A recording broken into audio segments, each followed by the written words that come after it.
Johansen the flip, trying to get it into the corner, went off Kavina's stick. Jeremy Roenick and Kavina collide. Roenick still with it. Gets it away to Gagne. Gagne for Roenick, lets it go. Primo draws it, side of the net. Roenick shot. Oh, Simon Gagne! We've got a game 7.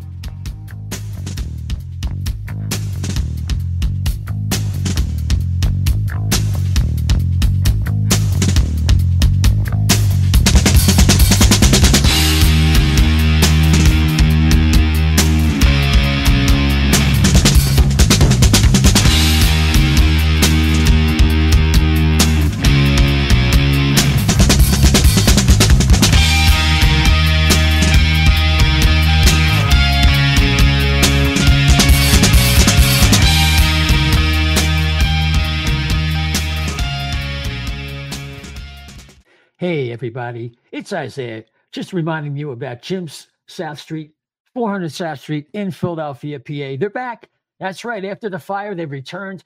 And now you have, in the 40-year tradition of Philly cheesesteaks, Jim's South Street down on 400 South Street in Philly. If you're down there, check it out. The finest cheesesteaks, hoagies, and fries in the grandest Philadelphia tradition. You know you want one. And if you're down there, if you live down there, of course, you can use Grubhub or DoorDash, whatever it takes.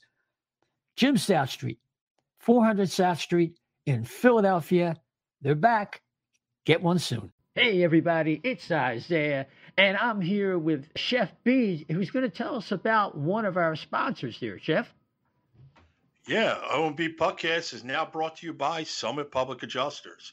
The winter months can be especially hard on our homes, from roof damage and peeling siding to frozen pipes and toilet overflows. Call Summit Public Adjusters before you call your insurance company. Dealing with your insurance company can be stressful and confusing. Let Summit Public Adjusters take the stress out of the claim process by having our guys work for you.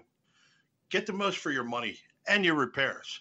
The next time the big snow or the rain leaves you with some home damage, contact us for a free consultation. Summit Public Adjusters are licensed in Pennsylvania and New Jersey. Learn more at summitpublicadjusters.com or call 215-752-0560. Just tell them that the chef sent you. Yeah, what was that number again, Chef? 215-752-0560. That's terrific. All right, we're going to carry on with the rest of our show. And we are back. It is Isaiah. Welcome to the O&B Puckcast, episode number 229, brought to you by FlyersNittyGritty.com and Jim South Street. Yeah, we were supposed to have a show for you last week. I had some surgery, something I had something similar before, but this is a little bit of a rougher go than I anticipated. So my apologies. We will have that show that we planned about this crazy Montreal Michkov obsession. And that should be later this week at some point. Maybe we'll have it ready for you this weekend. Tonight, we're going to cover some brief Flyer details to kind of get you caught up. And then we're going to have Lyle Richardson from Spector's Hockey. And we're going to go around all 32 teams, including the Flyers. And we're going to touch briefly, however, so briefly, but informatively on all the teams in the league. What have they done? Who's in, who's out, and what are the prospects? And it's a show that's become one of our favorites, and the feedback on it has really been great. And I'm just jabbering you here, Chef B, in the background. How are you? Very good. Good. Yeah, it's a shame. No, I can't wait to get to the Montreal show. I know we're recording that maybe later this week, but it'll be very interesting because I think that's going to be, people are wondering, in this day and age of hockey rivalries anymore, you've seen some of the old ones die away because certain teams just aren't good anymore, and neither one of them are good in the rivalries. But now you got Montreal, and there's just so many comparisons you can draw with that. So it'll be fun to talk about that. But yeah. Yeah, the great Dan Silver is still out on work assignment until, I guess, the show after next. he'll be getting back some time next week, and we look forward to having his input. But just to catch you up with the Flyers, the latest story out of the skate zone, of course, involves Ryan Johansen and the Flyers terminating his deal after waiving him, with the idea being that he breached his contract when he claimed injury. And claimed is an important word that has been uttered by Danny Briere in press conferences before. And the team always seemed to think, Chef, that it was a little hinky the way Ryan Johansen had been able to play, I think, 62 games, most of 62 games with the Avs last season, not missing practices.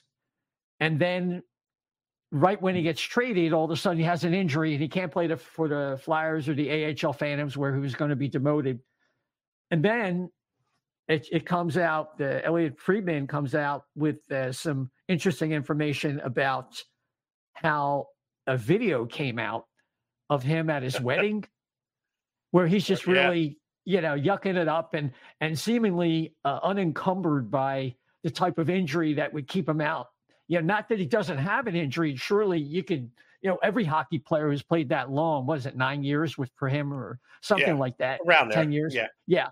That he's going to have a certain number of injuries that you could prove on a radiograph of some kind, MRI, what have you.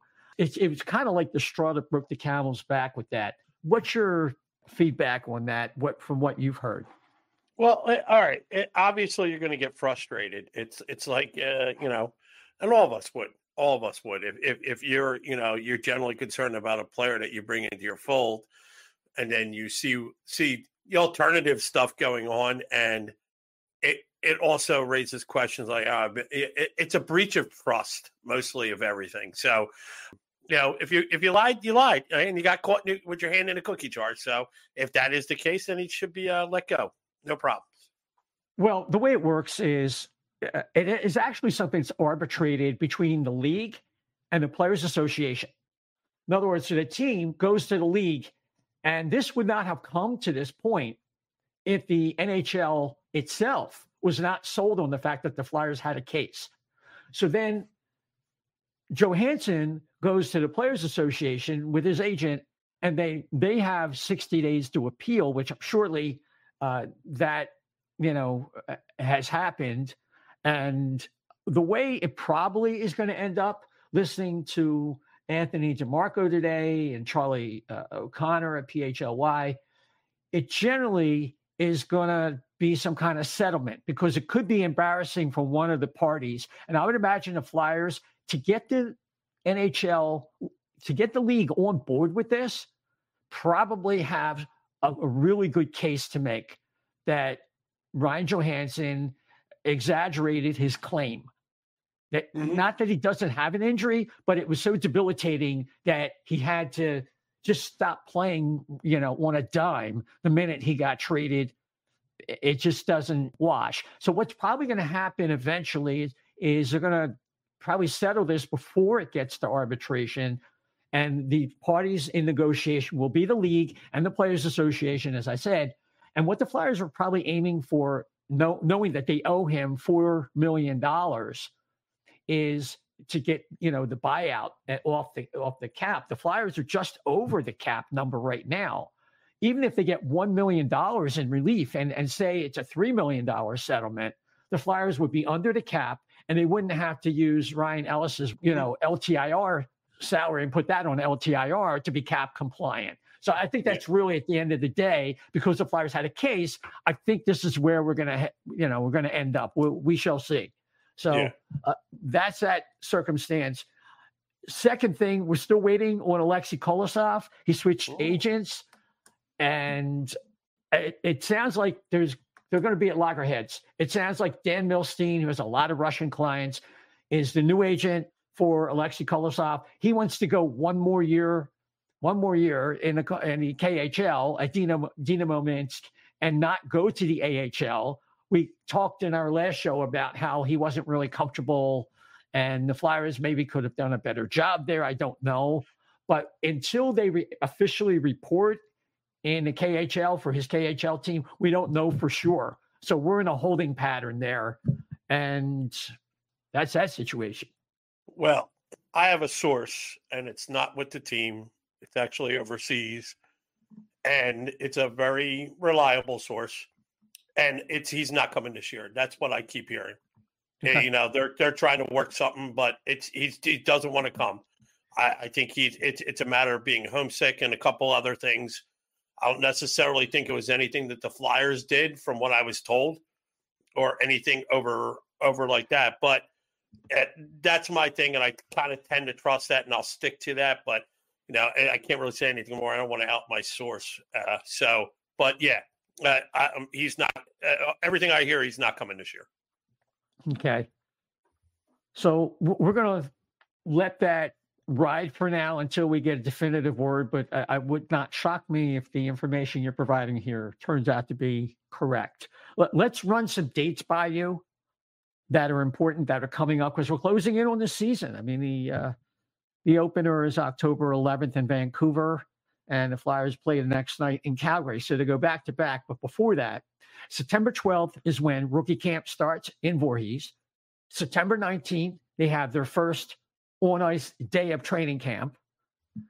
The 22nd, they have their first exhibition game in Washington. On the 26th, they host their first exhibition game versus the Islanders. And on the 19th, they play the Vancouver Canucks again, this time at the Wells Fargo Center, which is apparently going to be renamed. And what we're hearing, it's supposed to be the IBX Center. We'll see. So those are some dates. So, I mean, we're just a few weeks away for some hockey. And then before that, we have the Flyers are part of some kind of a rookie showcase. Before we bring on Lyle Richardson from Spector's Hockey, just want to let people know, if you haven't heard, Travis Konecny's Haddonfield home caught on fire, and him and his wife and the family were in Canada.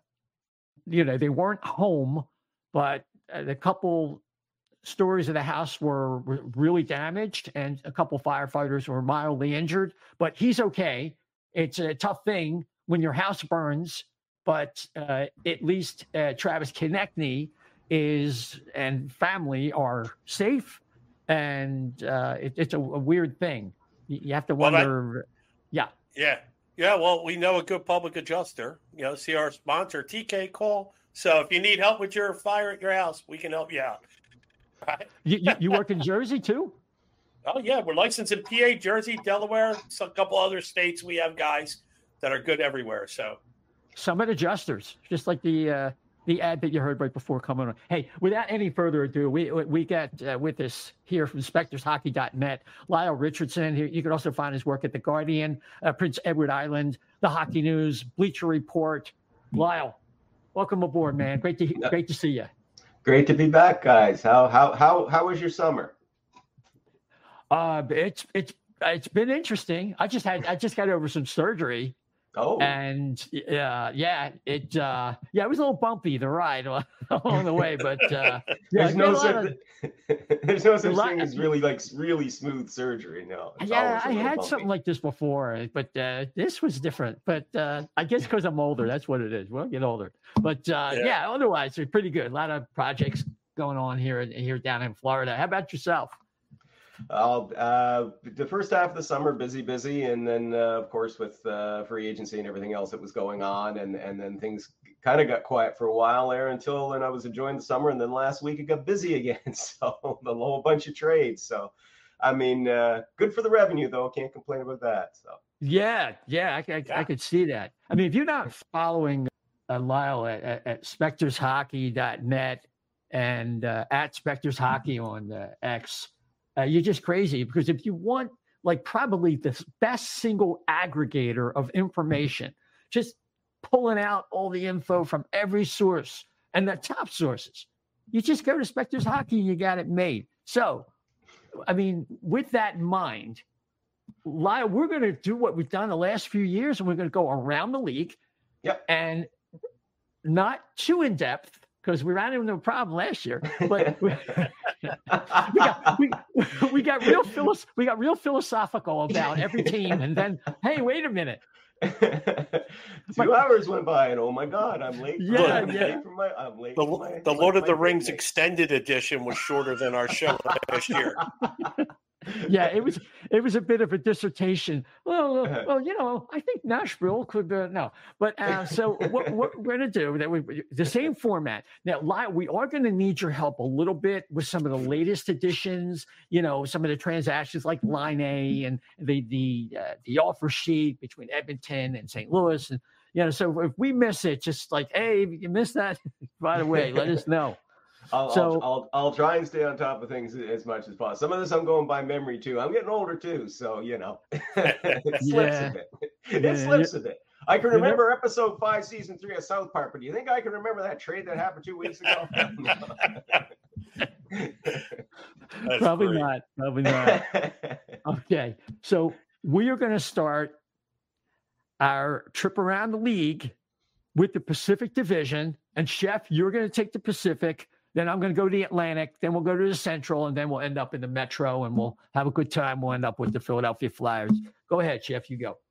So I guess we're starting with the Ducks here, right? Mm-hmm.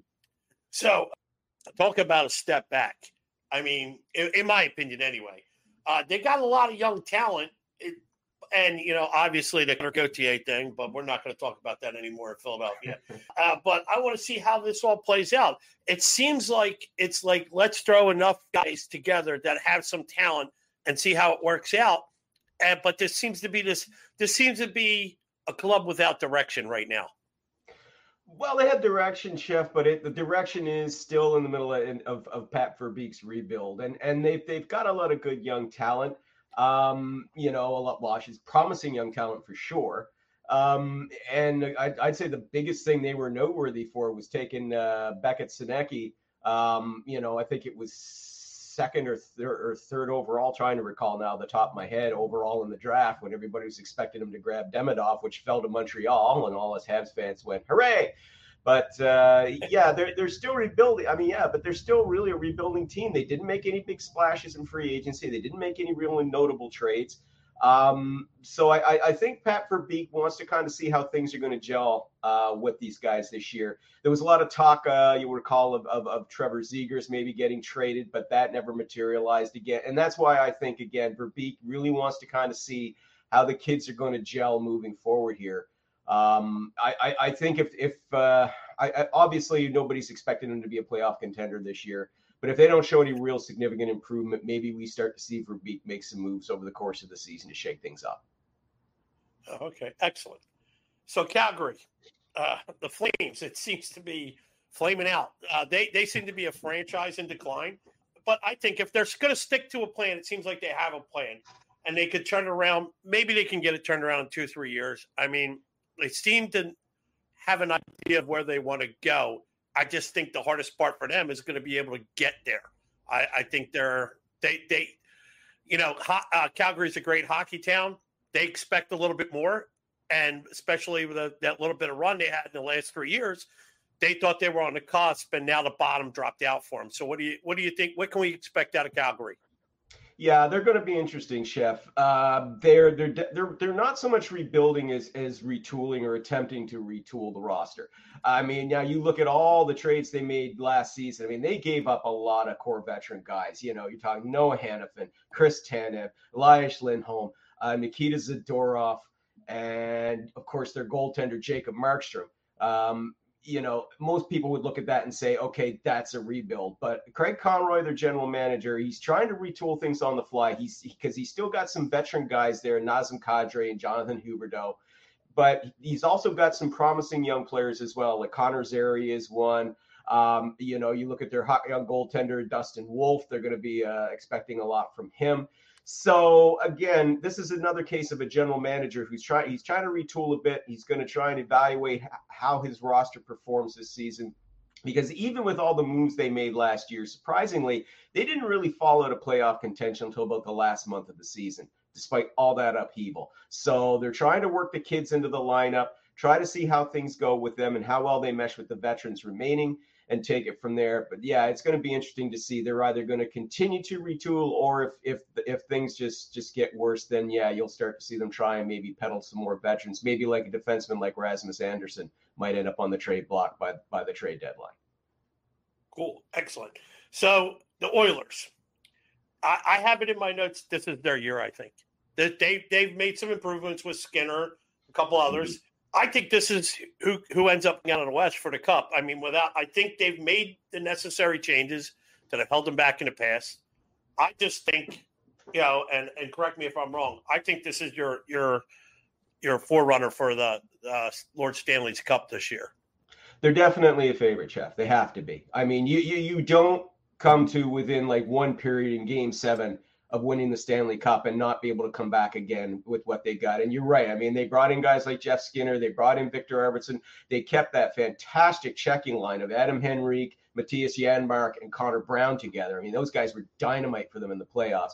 Stuart Skinner, their goaltender, he still had a few adventures in goal, but let's face it, when they needed him most, he was clutch. But the concern that I have is a couple of things. And one, last week we saw the fallout from the offer sheets with the St. Louis Blues. They lost two good young players in Dylan Holloway, but especially Philip Broberg from their blue line. And for me, their defense remains an issue. Yeah, they've got an emerging superstar in Evan Bouchard. He's a great puck-moving defenseman. They still have Matthias Ekholm. He's a warrior back there. Darnell Nurse, he had a rough go last season. I don't know if he's starting to fade or if maybe that was just a one-off and he comes back strong. And if he is, well, maybe they'll be fine. But I do have a concern with that blue line. And yeah, when you lose a couple of former first-round picks like Holloway and Broberg, I mean, that's not going to hurt them immediately. They're still built to win now. So those are two guys you can afford to lose now because you brought in some veterans. But at the end of the day, maybe down the road that bites them in the butt. We'll find out. But to your point, though, for this season, yeah, the Oilers have to be considered a Stanley Cup favorite. With Connor McDavid being so close, Leon Draisaitl will be back healthy. With just those two guys alone at the peak of their game, you've got to expect they'll be back in it. Yeah. Just wanted to interject something there. They seem to be counting on either Skinner or Arvidsson to give them a little bit of punch. And of course, they lost Ryan McLeod in a trade for Matt Savoy, who's kind of a future and would actually would seem attractive to the Flyers. But that's beside the point. But it seems like they might have to trade some of that excess to get a defenseman, and the Flyers could be a partner for them. The Flyers have a lot of defensemen that are in the kind of category that Broberg was, at least in terms of the level he was able to play up to. Yeah, but the thing though too is they're also right up against the cap now, Edmonton. That's why they traded away Cody Ceci last week was just to get under the cap and maintain some flexibility over the course of the season. Now maybe by the trade deadline, if they've accrued enough cap space, maybe that might work for them that way. But there's also talk that they might go into what's left in the free agent market, maybe bring back somebody like Tyson Barrie, who's very familiar with them, or maybe somebody like Justin Schultz or Kevin Shattenkirk. We'll see how that all plays out. But for me, that the blue line still remains an area of concern. Gotcha. Of course, yeah. All right, the Kings. Boy, did they have a bad offseason. Wow. I would love to hear our buddy Dennis Bernstein's talking about this as Porks, or DB as we call him. Goaltending is still a big if, and it looks like scoring will be more difficult too now. What's your take? Yeah, they well, let's face it, the Pierre-Luc Dubois experiment just did not work at all. He just was not a fit. Maybe he regains his game playing alongside Ovechkin in Washington. We'll get to that. They bring in Darcy Kemper, who struggled in Washington. Maybe things are better for him with playing in front of a better defensively minded team in the Kings. I don't know. But they speaking of that D, they lost one of the most underrated defensemen in the league, and Matt Roy to free agency. Why they let him go, I have no idea. But the problem is as you said, this was not a good offseason for them. There were more misses than hits with their moves, and they're probably going to need some of their kids, and I'm thinking mainly Quentin Byfield. Byfield really stepped forward last year. That he's going to be just dynamite. And if he really takes the next step forward this season, maybe that helps offset and helps to, pick up some of that slack for offense. But otherwise, I mean, yeah, with Adrian Kempe, they're still fine that way. And Anze Kopitar, I mean, he seems ageless, but, maybe they get one more good season left in him for sure. But, yeah, a lot of question marks about the Kings going into this season. Yeah, Byfield could be really, really fun to watch this year if he keeps going. So, all right, San Jose. Now, this is my West Coast team. All right, I loved them since they came in the league. Awesome. Pat had a Pat Falloon jersey and stuff when I was a kid. Oh, so, you were diehard. Yeah. Oh, David Hodgers. Yes. Steak in '93, baby. Woo! So I love what they're doing here. It seems like they got a lot of pieces going. They kind of flipped this in less than 2 years, so I'm kind of happy about that.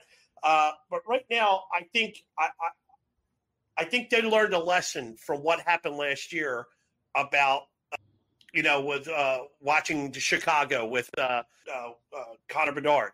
Mm-hmm. I think they realized they got to put some people around them, and they did. It looks like they solidified a lot. They got a lot around Celebrini this year, and it looks like they're going to build it up. What do you think? Do you agree with that? Oh yeah, absolutely. I mean, I for a guy who's only been doing this job for 2 years, Mike Grier has made a lot of pretty savvy moves here. And I mean, the most recent, of course, happened on Friday, getting Yaroslav Askarov, a very promising young goaltender from the Nashville Predators. And that addressed a really big need for them because they did not have a good young goaltending prospect in their system. They have a couple, but no one like Askarov. So suddenly you've got a 22-year-old who could very potentially be in their lineup this year. And, if he plays up to the expectations, Askarov could be part of that young core that they're building up. And that's going to be centered around guys like Celebrini, like Will Smith as well, like William Eklund, who they drafted 3 years ago. That could be part of a very exciting young core that brings that roster in 2 or 3 years back into being contenders, and maybe in a few years down the road, a Western Conference powerhouse again. So, rebuilding club. Don't look for the playoffs for them. There's still some questions to be answered there, especially like with Logan Couture. He's still suffering from a very nagging injury that sidelined him most of last season. But you're right, though. They brought in some experienced guys, especially Tyler Toffoli. I love Tyler Toffoli. This guy, he bounces around so much. You'd think that he was a problem child or something, and he's not. He plays well. It's just he winds up with the misfortune after a while of being on teams that, oh, shoot, we're going to be rebuilding now. We can't afford you. We're going to trade you over here. And he goes to another team and he plays great. And, oh, shoot, we're doing in a different direction. We're going to trade you. But, yeah, and it goes to show. I mean, he's willing to go where he's wanted. He could have signed with any Stanley Cup contender, would have loved to have had him. But, he goes back to sunny Southern California. Well, actually, Northern California, but California nevertheless. And, he will be a terrific addition for them in San Jose. Okay, Kraken. They're kind of restructuring, reshuffling. They have to get started again, in my opinion. I know goals will be better. I think but for a franchise, and this is my big question, for a franchise that started off pretty happy and everybody was excited about them, is this a year where they have to really maybe make the playoffs again or get something started? Looks like there's for somebody to sneak into the playoffs in the 7th and 8th spot in this West. And could it be again? Because they want to keep building on what they have there. And I think that, they fizzled out a little bit last year and they got to keep people interested. Is it going to be an issue, or what do we expect out of them?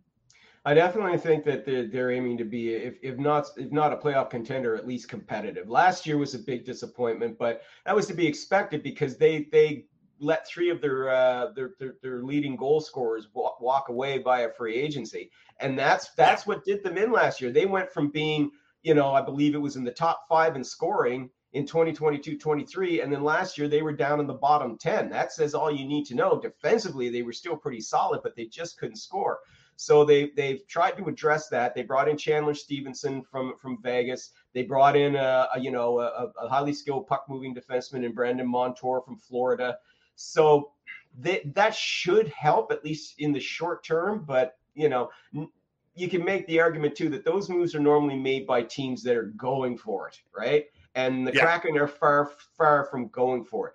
But as long as they remain competitive, because we got to remember, Seattle is a hockey town. It tends to be, I know that it tends to be overshadowed, by college football and by the Mariners. I mean, hey, I lived out on the West Coast in Vancouver for 5 years. So, I mean, I know what that town was like sports-wise, but it is a good hockey town. And, we saw it in their second season when they made the playoffs, and even in their inaugural season, they were drawing. But last year, it was just a painfully boring club to watch. So if they bring in some excitement, if they can at least be competitive, even if they don't make the playoffs, but if they're right into it right up until the end, I think you'll find that that'll be attractive to bring the fans back. But yeah, it certainly seems to be something that they're going to have to try to determine a direction. I think the direction is get back into the playoffs again based on the signings they made. But whether that's a long-term goal, whether they can build up on it, especially with young players like Matty Benays, who they just signed to a 7-year extension, that's going to be interesting to see, because there's still some areas there that, they still need to improve on. Yeah. Okay, so the Canucks here, and this is interesting. We just learned that Demko is not going to be ready for the start of the season. We learned that last week. But they lost Elias Lindholm and who else? And then so they got DeBrusk, Heinen. So there are a couple other people. Financially, I think they kind of cleared up some space. I think they left themselves rooms to make moves later on in the season.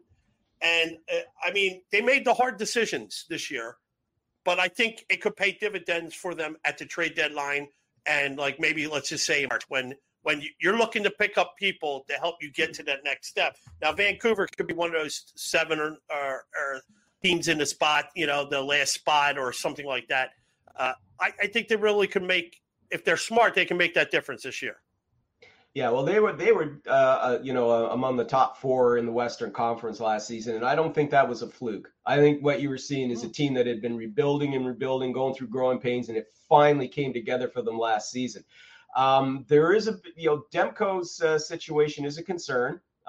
There's no question about that, and that's why you're starting to hear speculation that they could head into either free agency or the trade market to see if they can't bring in just somebody who can be like a reliable, kind of more of an experienced backup for Demko, who can fill in until he's ready to return. I think you're always going to have that concern about injuries with Demko. But going forward, though, you've got one of the best defensemen in the league in Quinn Hughes on your blue line. The forward lines now are just ridiculously deep. As you mentioned, bringing guys like DeBrusk and Hannon, Daniel Sprong, just bring him in. As well, listen, he's good to get you, 15, 20 goals in a season. But the main guys there, like JT Miller and Elias Pettersson and Brock Besser, obviously they're the machines that are driving this thing. And I will be stunned if they don't make the playoffs this year, because I'm expecting them to be among the top teams in the league, especially if they get Demko back and he's healthy. So right now, again, you have that concern about Demko. I do still have a bit of concern about their blue line depth beyond the first pairing of Quinn Hughes and Hronek. But, they've been able to make hay with it so far. And, they don't have a lot of cap space right now. But if they can accrue, then, by the trade deadline, they might be in a good position to maybe bolster up that depth on defense. Yeah. Now, finally, in the Pacific here, we're talking about Vegas, right? Mm-hmm. Good night. Boy, they kind of pays for sins past this season, didn't they? Not a lot happened, but they didn't try to make a lot happen, and it just seemed like they're paying for their past mistakes. I don't know how others say it. And with coming and going, they lost Marchessault, they lost Manta, Stevenson, Thompson. They picked up Holtz, Victor Olofsson, and Ilya Samsonov. A lot going, not that much coming. Salary, it just seems like all the hinkiness that was around this team for the last 2 years with salary cap fund and all that, they kind of got bit on the ass a little bit now this year. So I actually think that they could be a bubble team for a playoff spot. I really do. With everybody else getting a little bit better, not necessarily in the Pacific, but as we get to the Central, you'll see what I mean. So, but what do you think? Yeah, they're when you go and when you high roll like they've done, trading away top draft picks for immediate help, bringing in guys and then signing them to expensive long-term contracts. I mean, they've been able to make it work, and I don't fault their management for being smarter than everybody else in most cases, right? If you know how to make this system work for yourself, and I am not saying, by the way, that they're cheating by putting guys on LTIR. Every team can do that, so hey. I could go into a whole dissertation on that. We won't. but to your point, though, I mean, they let a lot of core guys go this year, especially Marchessault, who was a real heart and soul who wanted to stay. Logan Thompson, they let go as well and brought in, Ilya Samsonov, who's had nothing but adventures the last 2 years. So, yeah, I mean, I could see them possibly being a bubble team. It depends on how things shake out with them. I like the addition of Holtz from New Jersey. He wasn't really getting much of an opportunity there. I think he'll get more of an opportunity to shine in Vegas, and that could help them going forward. But still, losing guys like Marchessault and Chandler Stevenson, who was a very versatile two-way forward for them as well. Yeah, that's going to be kind of difficult to offset for them. Okay, so we're going to switch over to the Atlantic Division. We're going to skip over to Central, and we'll get back to that. We're going to start with the Boston Bruins, who had quite a year last year, exceeded expectations, then went out and finally got a center who could be considered, certainly in one of his best years, a number one center in Elias Lindholm. Mark Kastelik, they get it, Nikita Zadorov, and they finally parted with Linus Ullmark because they had to make a choice between him and Swayman, and they chose Jeremy Swayman, so they pick up Eunice Korpisalo, but they lose Jake DeBrus, Danton Hyman, JVR, Pat Maroon. I think the odometer is kind of getting near the end there. Matt Grzelcyk. So I think overall, they're a better team, and they're in a better position to make a run. Well, what say you? Yeah. As you said, I mean, they definitely exceeded expectations last season. We all talked about it. We thought, oh, yeah, they'll probably be down. We expect them to make the playoffs, but be like in that 7th and 8th spot. And that they definitely went out and exceeded. I do think they're better with Lindholm. I think they're better with Zadorov on there. And they've also got some good young players on there as well. I'm thinking like Poitras as well being one of them. John Beecher is an underrated guy that they who was able to perform well for them, limited playing time last year. The main thing is like Swayman, he was definitely the right guy to stick with. He's younger than Ullmark, and he proved himself in the playoffs. I mean, he took that job away from Ullmark, no question. Excuse me. Charlie McAvoy, one of the best defensemen in the league, no question, anchors that blue line. They're going to be fine going forward with him, obviously. And, of course, David Pastrnak. And you've got Lindholm coming in there. He is that two-way center that they've been missing since Bergeron retired. And I'm certainly not comparing him to Bergeron. There is only one Pat Bergeron, obviously, but at the end of the day, though, Lindholm's going to be a good fit in there. And that enables them to, that takes some pressure off of guys like Charlie Coyle, to have to kind of step up and be the guy, when they're in that difficult situation, when the games get difficult and they need more from the center. So, I think the Bruins, they're still going to be among the top four. The guy I'm going to be watching is going to be Brad Marchand because he's getting long in the tooth now. His production was down a bit last season. That was to be expected because, of course, his running buddy Bergeron wasn't there anymore, but he still played well. But I'm very curious to see how he's going to be doing because I think he's at 35, 36 now. Is Marchand in that range? And this is normally around the time when you really start to see the performance decline, unless your name is Sidney Crosby. So I think he's an 06 draft. 06 or 07. So that puts him that puts him definitely within the danger zone there. But overall, though, I think the Sabres are going to be in good shape. They're still kind of in a bit of a transition like they were last season, but to your point, definitely better than they were last year, I think. Yep. Yeah. So, yeah, that'll be interesting to see how that works out in Boston. And of course, the Buffalo Sabres, who have not been in the playoffs for 1.5 dogs' ages, that are trying to break through. In fact, as we speak, between now and the training camp, they still could be supposedly looking for a left winger. But so far, they shed Jeff Skinner. I think they bought out his contract. Yep. Victor Olofsson and Zemgus Girgensons. You figure a name like that, he had to be good. But he was just an okay player. So they make the big trade. They let go of one of their multiple prospects at center ice. In Savoy, who we mentioned earlier. Get Ryan McLeod, who's veteran, speedy guy, gives him size, grit, character going through a playoff run. Jason Zucker, another guy, the odometer is getting close, but he's still been productive. Nicholas Aube-Kubel won a cup with the Colorado Avalanche. Beck Malenstein, checking forward, who played a lot with the Capitals last year, brings some size and toughness. And Sam Lafferty. Are they going to finally break through this year? I'm expecting them to, but I was expecting them to last year. I think the expectations last season was, because they got off to a really poor start, and that's ultimately what did them in. And they've got a no nonsense coach in there, Lindy Ruff, back in the fold in Buffalo. And, he managed to have a bit of success there in New Jersey as well. So I think he knows how to work with younger players, with a younger team like that. But they're definitely there. They're right there. It's goaltending, of course, that's going to make the difference. Now, they finally got some good goaltending from Ukko-Pekka Luukkonen. They're expecting, they're expecting Devon Levy to have another, to be able to perhaps make a step forward in his, his development. So I'm expecting them to. The talent is certainly there.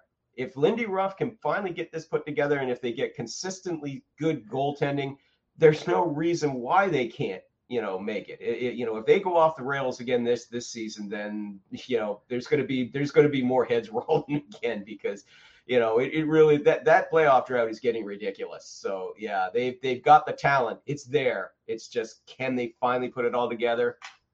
We'll find out. Yep. A team that I think is in a very similar situation, although not as dire, and has, I think, a little bit more culturally going for them in Detroit. So, but we still keep waiting for all that promise to be fulfilled with guys like Dylan Larkin and some of those draft picks that are finally, Mo Sider was a really, turned out to be a really good pick for them. But so in the offseason, they parted ways with David Perron, Daniel Sprong, Robbie Fabry, Shane Gostisbehere, and they added Vlad Tarasenko, Tyler Mott, Eric Gustafson, and Cam Talbot is going to see a fair amount of time in their net. Again, kind of fair to middling in that regard. I think they're counting also on a lot of internal growth, but possibly some of the experience that Tarasenko has with the 2 cup runs and 2 cup wins, and could help that locker room. What do you think? Yeah. Detroit came so close last year. I mean, they were holding on to a playoff spot until Larkin got injured in March, and then they just collapsed until he came back. Let's not forget they've also got Patrick Kane back for another season, and he was a big help for them too last season. But again, They kind of been doing kind of like patchwork stuff though with their goaltending. I mean, Cam Talbot, that's a patchwork thing. There's no franchise netminder there, not yet. Anyway, Sebastian Costa is supposed to be the guy down the road, but not yet. So they're trying to make do with a patchwork of guys here. Ville Husso was supposed to be the guy, and that hasn't worked out for them. The defense has also kind of been a hodgepodge once you get past Mo Sider. The forward lines I think the forwards are in good shape. And I mean, Lucas Raymond really showed a lot last season in his development. He really stepped up. And Patrick Kane was a big help to them too. And Dylan Larkin has just been everything you could ask for more from a leader. So again, this is another one where it's kind of between Detroit and Buffalo as to which one of those two makes the playoffs. It's going to be one or the other this year. And again, it's going to come down to goaltending and blue line depth. At least Buffalo's got an edge in blue line depth. Yeah, I would definitely agree with that. You got the Owen Power and oh God, yeah, Rasmus Dahlin and Dahlin, yeah. So yeah, I mean, the talent's always been there. Buffalo's got actually a little higher level in Buffalo. Just can they make that breakthrough? Now, a team that did finally make a breakthrough in their second try in the Stanley Cup final was the Florida Panthers. But it was a tough year. I mean, this is the year reality set in, having to part ways with Vlad Tarasenko, Kevin Stenlund, Nick Cousins, Ryan Lomberg, Brandon Montour, OEL on defense. Right now, that's a big hole at the bottom of the lineup. And Anthony Stolarz did a really good job for them backing up Bob. Although there is hope that Spencer Knight is back from some of his, personal off ice issues. Certainly, the talent is there. So they bring in Jesper Boquist, Adam Boquist. It's like they're doing the Chevy Checker there. Do the Boquist, right? AJ Greer, Thomas Nosek. Now Nate Schmidt. Okay, so they're trying to piece together a defense there, but. What do you think? I mean, they seem like if they have a decent start and they can get things going, they'll probably be in the market for a defenseman later in the year, at the trade deadline. Yeah, I mean, the goaltending's solid. Bob, if there was any lingering doubts, I mean, he silenced them in the playoffs coming up, especially in that game 7 when they needed him to be at his best. He was. Spencer Knight, they could afford to let Stolarz go because they still believe in Spencer Knight. So the goaltending is going to be in good shape. Up front, the forward lines are still very potent. I mean, good Lord, we've got, a Selke winner in Barkov as your captain. Matthew Tkachuk, one of the best power forwards in the game. The underrated Carter Verhaeghe, who just does everything right. Terrific. Yeah, I mean, Sam Bennett, and of course. Lundell is terrific too. Yeah, oh my God, they call him Baby Barkov. Yeah, and of course, and talk about names alluding. The other Sam, help me out here. The other Sam on the team. Sam Reinhart. Thank you. Oh my God, Sam Bennett and Sam Reinhart. Yeah, Sam Bennett and Sam Reinhart. Yeah. So we're old, folks. We're old. Yep. We're sorry, listeners. We're all old. But anyway, but yeah, I mean, forward lines, they're still in terrific shape. The defense is going to be interesting to see how they can cope and adjust. I don't see them repeating as Stanley Cup champs. I don't see them getting back there. I mean, two years in a row going to the finals is tough. Doing it 3 years in a row, only one team's done it in the last 30 odd years, and that was the Tampa Bay Lightning. Tampa, yeah. Yeah, so that's going to be tough, but you can't sleep on these guys. Don't turn your back on them. Don't assume that now it's all going to be completely downhill for them. They're still going to be very much in this. They're still going to. I expect them to still be among the top teams in the East. They're not a team that you can take lightly. I just don't think that. I just think that the last 2 seasons will catch up to them when they get into that log slog of another playoff. But hey, this is still a powerful team, and they're going to do all they can to defend for that cup. And you're right. If they get to the trade deadline, they got the cap space. I think you'll see them try and see if they can't shore up that blue line depth a little more. Yeah, absolutely. Hey, let's talk about the Montreal Canadiens. Oh, let's take an hour. My team. Let's talk about it for an hour. Yeah. Aside from all the prospect phenomenon or dynamic between the fans of the Habs, that they're trying to draw the Flyer fans into some kind of rivalry with the ridiculous Mishkov Demidov thing. Here we go. Yeah. Now, we're actually doing a whole show on that coming up. So that we're going to have fun with that. Hopefully we can pull that off. I had to cancel last week because of my surgery, but anyway, they didn't do anything. And then all of a sudden they went and got Patrick Laine. Mm-hmm. Like, where they at right now? They're in an interesting place. They got a lot of guys that are, a couple of years going to be good. How is it all going to come together for them? That's what they're building toward. That was the whole thing from year one when Ken Hughes and Jeff Gorton took over the management.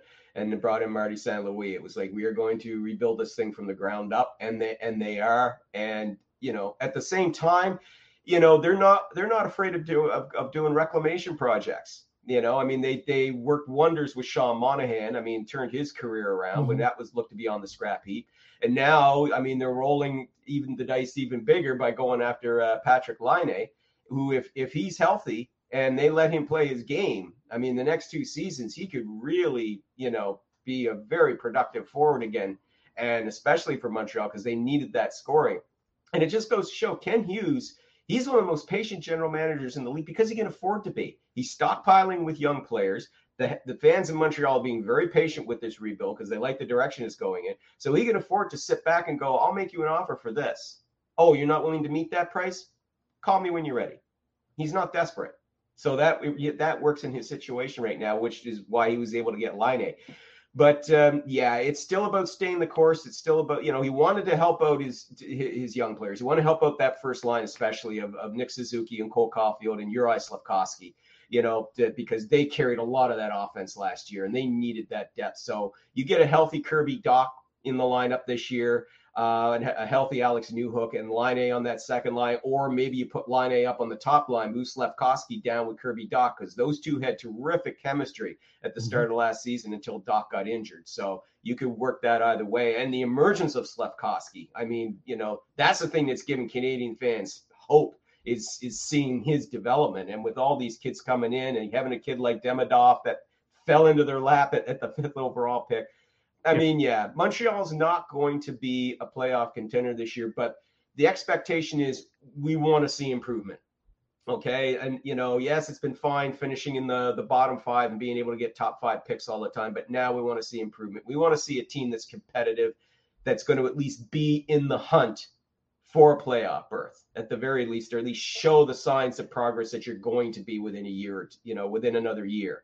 Right. So that's what I think Habs fans are going to be looking for this year, is just signs of real improvement, that they're making that move, towards that goal of becoming a Stanley Cup contender with these young players that they all develop as they expect. Sure. Yeah. That was key. Slafkovsky is really important because you didn't want to have another Kotkaniemi situation where he was a nice player, but he was overdrafted and it put both him and the team in a bad spot. So you mentioned Buffalo and Detroit in terms of teams that you just keep waiting, and you got 2 of them. I'm going to throw a third one in there with the Ottawa Senators. They're kind of in a kind of similar boat as well, in that we've been waiting forever for them to, break through, make the playoffs, and play up to the talent that potentially that they have. So they made some big moves with the Chychrun move that was, last year, and let go of Matthew Joseph, Dominic Kubalik, Brandstrom, and Jonas Korpisalo. And the big ad, of course, in that is Linus Ullmark. So that's a big thing for them. It's an area where they just really weren't getting what they needed.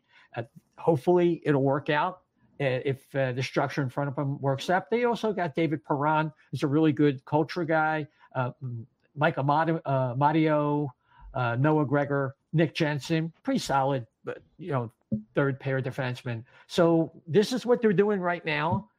And what do you think with Ottawa? Are they maybe going to be the team that takes a step out of maybe those 3? They could be. They definitely got the edge in goaltending. There's no question. I think Ullmark's, he was, it wasn't just all Boston's D in front of him, that got him the Vezina trophy the season before last. He is that good. But yeah, he's definitely going to have a different D in front of him, and one that's not as talented. On the left side, they're solid. Especially with Thomas Chabot and Jake Sanderson. The right side of that D is still a work in progress. The forward lines up front, Brady Tkachuk is just fantastic. He's one of the better left wingers in the game. They still have the ageless Claude Giroux there. Who you Flyer fans obviously know and love very much. But and again, like guys like Drake Batherson and they're, there are younger players who are now getting in toward their mid-20s and are entering their playing prime. So they're definitely, I think, going to be better this year. But like you said, to your point, though, they're one of those 3. And it's going to be the case of, can the Senators D improve enough to provide Ullmark with that support he needs to do his job? Because I don't have any concerns about their offense at all. The Senators can score a lot of goals. They haven't had, scoring hasn't been a problem for them. It's been keeping the puck out of the net that's been the problem for them. So, that team, I kept expecting them for the last couple of years, so I'm kind of gun shy now. Yeah. I still think it's going to be Buffalo, but I wouldn't be surprised if they can address that D. To give Ullmark that support he needs, then they could be getting in there too. Great. Should be interesting. One of those trees got to break through. Got to be. So the Tampa Bay Lightning are kind of hanging on to something. It's definitely a transition for them because, let go of Steven Stamkos, Anthony Duclair, Tanner Jeannot, Sergachev, Matt Dumba, acquired to try and make a run last year. So they made the big decision to move on from Stamkos, and the replacement effectively was Jake Gensel. That's a big move. Cam Atkinson trying to basically revive his career. Zemgus Girgensons, he's got to be good with a name like that, like we talked about. Ryan McDonough does come back along with J.J. Moser. Not a big player there, but McDonough is a big deal with Sergachev leaving the scene. So I think they're a dark horse cup contender at best at this point. I think their window's closed, but they're still a playoff team. I understood the rationale behind letting Stamkos go and bringing in Gensel, because Stamkos, if you look at his underlying numbers last time, he hit 40 goals again, but you look at some of those underlying stats, and 5-on-5, the production was declining, right? So, you bring in Gensel, whose overall stats are, production-wise are better. Again, he's 5 years younger, so you're going to get more mileage out of him. The question is the leadership. Now, they do still have plenty of it there. I mean, Victor Hedman's the captain. Nikita Kucherov still being there. I mean, Braden Point as well, Anthony Chiarelli. I mean, they got guys. I mean, Ryan McDonough coming back, so there's that leadership too. Though McDonough's older now, and I would not expect him to be the same guy he was 3 years ago for them. But J.J. Moser was an interesting move, and because he played pretty well for the former Coyotes turned Utah Hockey Club over the last 2 years. And that one could actually work out well for the Lightning in the long run if he continues that progression as he has. But Sergachev though going to Utah, and we'll talk about that later. I mean, that's still a big move off of their blue line. But John Cooper, listen, he's one of the best coaches in the league. He's got 2 cup rings to prove it. If anybody can pull this all together and make this work, and plus they've still got the leadership and the experience and guys who are still in their prime, like Kucherov and Point, of course, and I expect bigger things from Chiarelli going forward. So I don't think they're going to be a cup contender, but they're still a playoff team. They're definitely still a playoff team, especially with Vasilevsky in that too. Still a playoff team. He's going to keep you in enough games that. Oh God, yeah. It's going to be an upset for them not to do that. So when we thought the core 4 in Toronto were definitely going to break, particularly Mitch Marner, it didn't happen.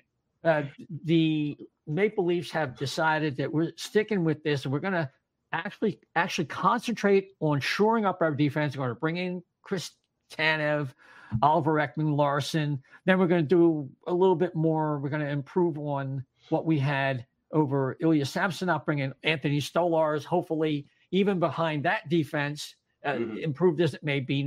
It wasn't as good as what Florida was in their cup year last year, that he can do a better job. But they move on from Tyler Bertuzzi, Joel Edmondson, and Ilya Lyubushkin. So I don't know. I mean, if you pushed every button and everybody performed up to their level, they would be a cup contender if everything went right for them. It just never seems to. They have the scoring when they need it, and they score all year. But when they really need it, they don't get it done. When they need the goaltending, it doesn't come through. It's just they're zigging and zagging at the wrong time. They can't get on the same page, even though they're probably a 100-point squad. Yeah. Again, top heavy on the forward lines, not enough defensive depth when they needed it, and no franchise goaltender. I mean, now they're going with Joseph Wall this season, who very promising kid. He's looked good in previous playoff appearances, but he's already early got an injury history. So right off the bat, that's a concern. But I did like the addition of Stolars. In the short term, I like the addition of Chris Tanev and Oliver Ekman-Larsson. I think they're going to be good for them this year, maybe next. But after that, yeah, they're the wrong side of 30. So, and the style of game, especially the Tanev plays, I think that's going to catch up to him very much sooner more than later. But yeah, this is going to be a key year for them. I mean, everybody was screaming for John Tavares to be traded, especially for Mitch Marner to be traded, but that was never going to happen because of their full no movement clauses. And everybody kind of very quickly realized, okay, that's not going to happen. But this could very well be the last hurrah for that core four, okay? Because Tavares and Marner, they're slated to become unrestricted free agents next summer. So the pressure's on. And can they carry this team to greater heights than it's been before? Looking at the overall depth of this team, I say no. They can probably win a playoff round. Hey, they prove they can win a playoff round. Depending on who you play. Maybe. Don't play Boston. Don't play Boston. But yeah, honestly, yeah, terrific regular season team, no question. And I'm not faulting guys like Austin Matthews. Matthews was playing hurt in that playoffs, and he's still, the guy is giving it his all. William Nylander, another one who just never seems to get the respect he deserves in Toronto. But it's going to come down, all eyes on Marner and Tavares and what they do this year. And if they come up short again, well, I think you wave bye-bye to those two guys and use the savings to go out and see if you can't improve your overall depth. Maybe find a franchise goalie, maybe find a true top pairing right side defenseman, to skate alongside Morgan Riley. The poor guy's been carrying the load on that blue line for the last 5 years all by himself. Yeah, absolutely. So, Shep, we're going to turn over the Central Division here. And just a reminder that we went with a list from last year that had Arizona. So obviously that's Utah. Utah HC, baby. Utah HC. So somehow a soccer team got into the NHL. So because that's what it sounds like anyway. Now. It sounds like an EPL team. Yes. It could. Yeah. And tonight on Match of the Day, Utah HC against Liverpool. Or Utah United or whatever you want to call it. So now Utah. You know what? I like what they did. They created buzz. They got out of a bad situation. Yep. So it's kind of like, how we always talk about players that are looking for a change of scenery. Yeah. And damn if a whole hockey team didn't need a whole change of scenery. It's a shame. We're losing one of the best, in my opinion, jerseys that were ever in the NHL. The Kachina jerseys, they're incredible. But I'm looking forward to see what we're going to get out of Utah. Now, who'd they get? They picked up Sergachev, Marino, and Cole. They lost Moser, Dermott, and Brown. Might not be that big a significant change, but I like what they're building. They've now had a couple seasons where they got a lot of good young talent now. Yep. And I think when they brought everybody into the new city there, and the city basically said, "We love you," and almost sold out tickets, right? I think I haven't checked lately, but they might be sold out. You're going to have a hard time getting in there, watch these games. And I think what they did is this guy committed to the team and said, we want to be an NHL destination. They got it. And I think actually this is one of those teams. This is my dark horse to make the playoffs. If you got, whatever the over under is for this team, or if you just want to put some money down, this is who I would drop $100 on just to make the playoffs, because I think you'd be pleasantly surprised where they are. If they're still sniffing around a playoff spot in February, I think they actually make some moves and surprise some people. What do you say? Absolutely. They've been, for the last 4 years, they've been building patiently. And this summer, the moves that they made, especially on the blue line, those three guys you said that they brought in, all of the veteran defensemen, with Sergachev being the most notable name. And yeah, they parted with JJ Moser. There was nothing wrong with JJ Moser, but Sergachev is the better blue liner of the two. He's a veteran guy. He's won 2 Stanley Cups. He's going to be a big addition to that blue line. The goaltending looks solid with Connor Ingram and Vejmelka, but up front as well. I mean, I'm very excited about what they're young for. I mean, Clayton Keller is probably the biggest NHL star nobody's heard of because he played in Arizona all these years. And I think that people are really going to start to get to know this kid now that they're in Utah, because this team, you're right, I think this team's going to make noise. I mean, they've got, some other really good young forwards in there as well, particularly Logan Cooley, who just, he had a fantastic rookie season, and you can look for big steps forward with him. So yeah, I agree with you. If they're still if they're in the hunt, or if they're holding on to a playoff berth when you get close to the trade deadline, I think that you're going to see Bill Armstrong, their general manager, will not be a seller anymore. He will be buying, and he will do what he can. And he's going to get the word from the owners. The new owners is going to be buy. Yeah. Get out there and get guys in to help us make the playoffs. Well, also too, considering that the league's going to give it a huge push because it's a new location, new jerseys, new everything, the shiny new toy, and also this, if we're looking at later on in the season, which I think we could with Utah. If you look at it, this could be a place where they're looking for veteran leadership to give them that, because none of these guys have had playoff experience, these young core that they have. So this is a landing zone for somebody like a Scott Lawton. This could be the spot he ends up in, because they're looking for somebody to take over as a leader of the team. I don't know who their captain is. I don't know anything really much more, but I think that could be what the leaders are in that locker room. That's somebody that could take a team, turn it around, like that kind of personality. And I think that's what they could be looking for. Mm-hmm. Yeah. All right. No question. Yeah. So, okay, let's go on to the Blackhawks. They added vets. Let's see. They added Bertuzzi, Teravainen. They did a lot. Maroon, Martinez, TJ Brody, all this kind of stuff. They learned their lesson. They need, when you have a superstar, you need to have protection around him and insulation. Not only that, it can't be up to him to figure out if he has to carry the whole team. I think they learned from it. I think, San Jose took a page and said, we're not doing that, what they did last year. And now Chicago took them a year to catch up. But I think they made a huge step forward. I don't know if it's enough to be anywhere in contention, but I think that they made a huge step forward, and I think they will have a definitely a better – they're not going to be the pushover team that they were last year. No, and to be fair, I mean, they did try to surround Bedard last season with Taylor Hall and Corey Perry, but Corey Perry, the least said about that, the better. And Taylor Hall wound up blowing out his knee. That was nobody's fault. So so he'll be. Don't forget, he's going to be back too this season with them. Yeah. So but to your point, bringing in those veteran guys to mix with the young kids that they have. Because they're going to be expecting, on defense, they're going to be expecting like Kevin Korchinski to step up for them as well. And of course, all eyes are going to be on Bedard, who was the rookie of the year, despite missing 15 games with a fractured jaw. And he still led the team as well as all rookies in scoring. So that tells you everything you need to know about how good Connor Bedard is. So, to your point, they won't be a playoff contender, but they won't be a pushover either. And that'll help take some of the pressure off Bedard. Absolutely.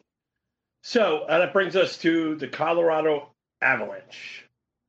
Underwhelming is the first word I could say about their offseason. And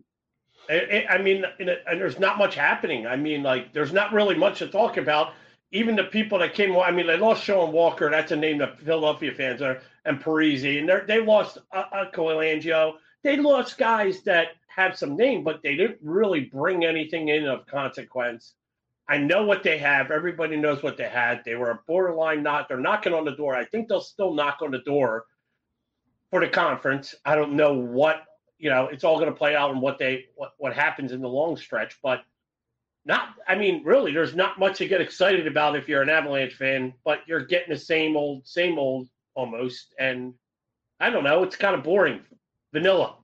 Well, there wasn't much they could do, Chef, because there's a lot of uncertainty right now with Gabe Landeskog and Valeri Nichushkin, because like I said, Landeskog, he's been out the last 2 seasons recovering from knee surgery. He's trying to make a comeback this season. Then you got Nichushkin, who's in stage 3 of the NHLPA Player Assistance Program and suspended until mid-November. So they couldn't really afford cap-wise to take on very much salary in the offseason. If they knew for sure that Landeskog was done, then yeah, they would have used the $7 million that he had, and they would have been much more proactive, I think, in the trade and free agent markets.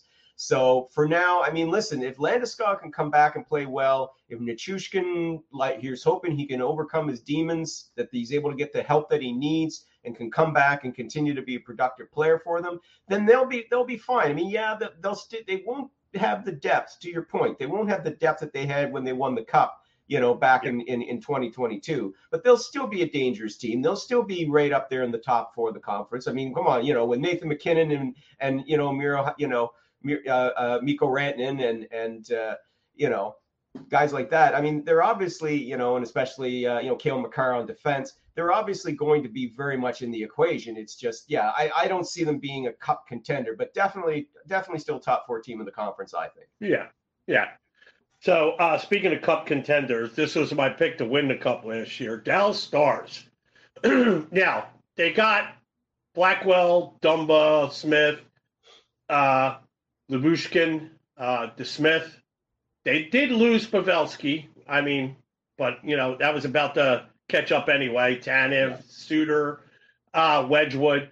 I mean, they're going to have to rely on their younger guys to fill the shoes of like Pavelski and somebody like that. I mean, the guy, who wouldn't want to, how old was he? I think he's older than me, but and he's still scoring. Yeah, I'm making a joke. Yeah, I'm making a joke, but still.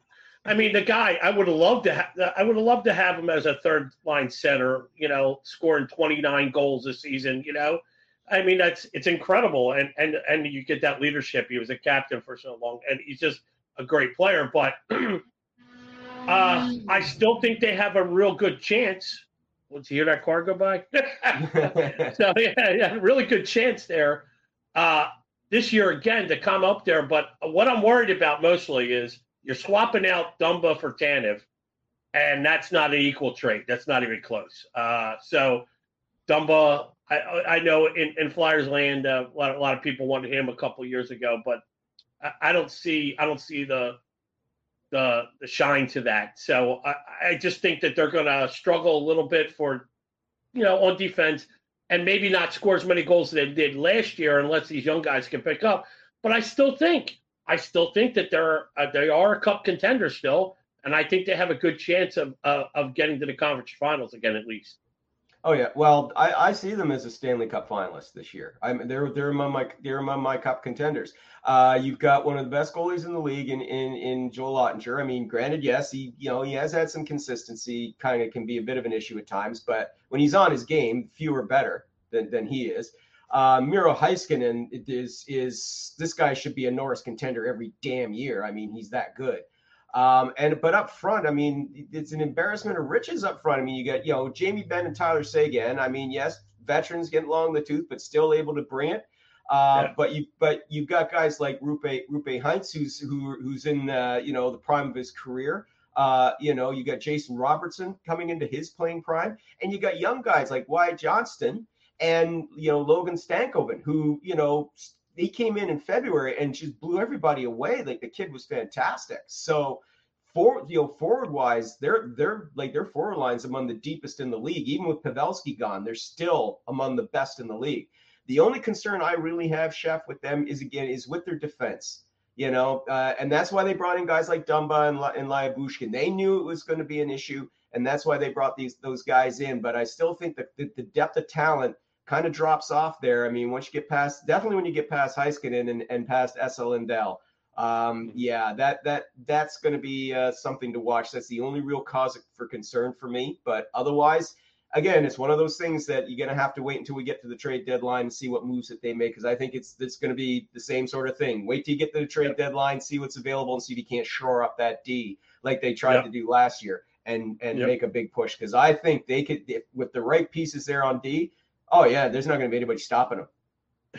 That's your Eastern Conference final there. I mean, Western Conference final there is Oilers Stars. So yeah, there it is. Yeah, I think so. So again, yep. So now, okay, let's go to Minnesota Wild. I mean, wow. Again, nothing really happened here. If I was going to poke fun at Colorado and say they're vanilla, I guess then I would have to say Minnesota Wild's French vanilla. I mean, I don't know. I mean, I don't know what to say more than there. Nothing really going on here.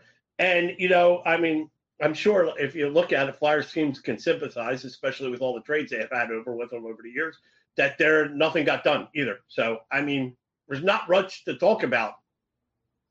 Well, the reason, again, this is another team where cap space was an issue. They've been in cap hell for the last couple of years. That was the price to pay when they bought out Parise and Suter 2 years ago. So they got one more year of this agony before finally they'll be able to get out of cap jail. But I mean, they've tried to make the moves that they can, but I mean, a lot of it is going to be, they're going to be looking internally. I mean, Brock Faber was, a Calder finalist. He stepped up. He was a wonderful surprise for them last year, wonderful addition on their defense. So he helped out a lot. They're going to be looking for a lot from young guys like Marco Rossi this season as well, again, to kind of step. A lot of it's going to be from within. And if these young guys can step up and help augment, their superstar, Kirill Kaprizov, then these guys should be back into the playoff equation. They won't be a cup contender, definitely not. But I think the talent is there. If those young guys really step up again, they should definitely be at least in the playoff race for this season. And then, in the offseason, when they get out of cap hell, then Billy Guerin can start looking at addressing the depth. Yeah. So, all right.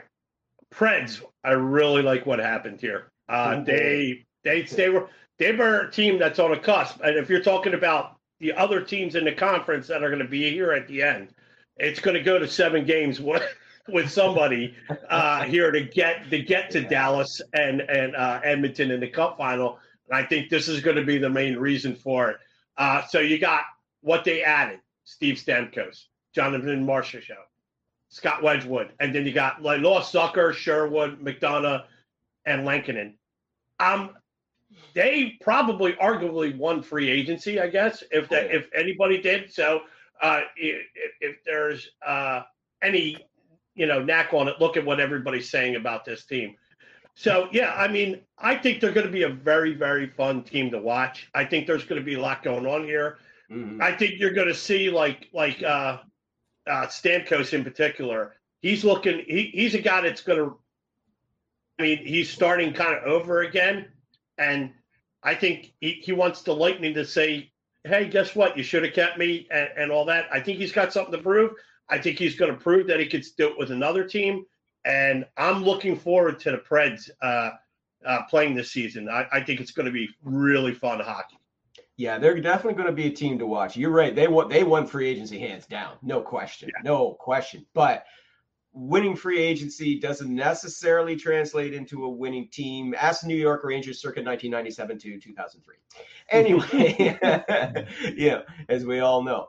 But seriously though, that's not but this isn't the same thing though. I mean, you're right. To your point, Stamkos is going to come in with something to prove. Marchessault is going to come in with something to prove.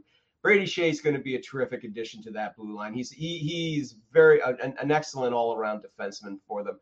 And this was a team too. I think they're going to be a good fit to that culture that Barry Trotz is trying to build with that team, because you look at last year, they kind of had an up and down season. At one point, it looked like they were going to tumble out of the playoffs. And Barry Trotz said, oh yeah, you guys are going to go to Vegas and go watch U2? No, you're not. You haven't played well enough to earn that trip to go see U2. And after that, they rolled off 10 wins in a row. Made the playoffs, and had a hard-fought series with the Vancouver Canucks, but ultimately they didn't have the firepower to get it done, and that's why you saw them bring in Stamkos and Marchessault.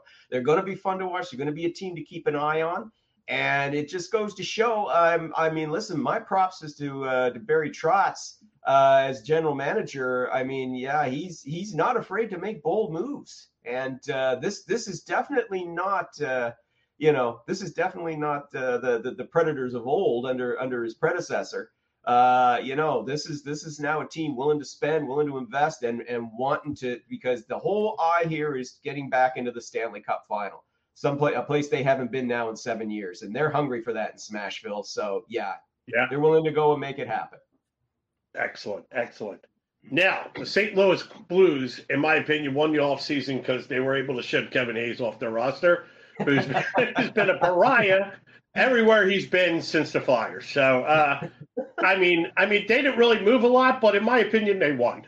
They lose him, and they brought in Mateo Joseph, Alexandre. I'm not even going to try. Texier. I was right. This time I was right. So, and Radek Faksa. Yeah. Faksa. So, God, who would have known? But like, it doesn't move the needle much. But I mean, if you're a Blues fan, you're shedding stuff, and you're getting at least younger, a little bit younger in the process, and you're getting rid of players at this point that are not part of the future. It might not be the start of their rebuild or their retool, however you want to handle it or call it here. But I do think that it's the first couple steps that they're taking, because again, I do believe that they're a little cap strapped too, right? They're like look close to the edge. So I don't think they could have done too much anyway.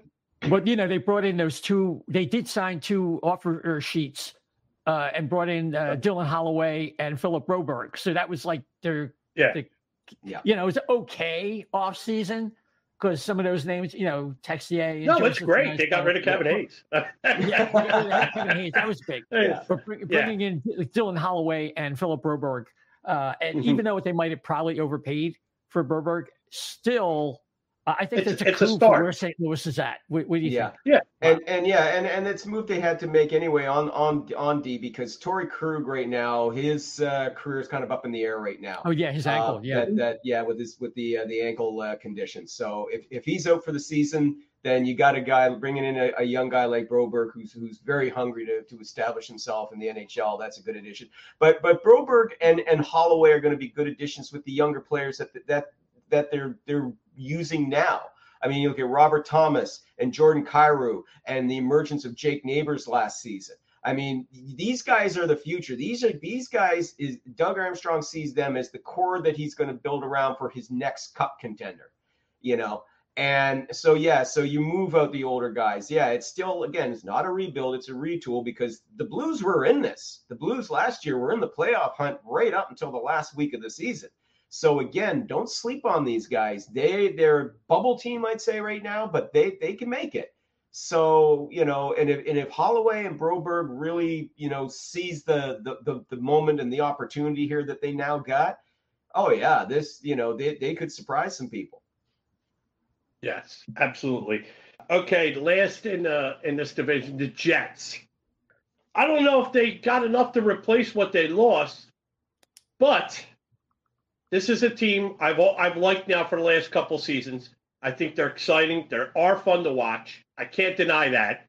I just think when it seems like they're ready to take the next step, something happens. It's like they got a curse on them. I don't know what it is, but that's my opinion on them. What say you?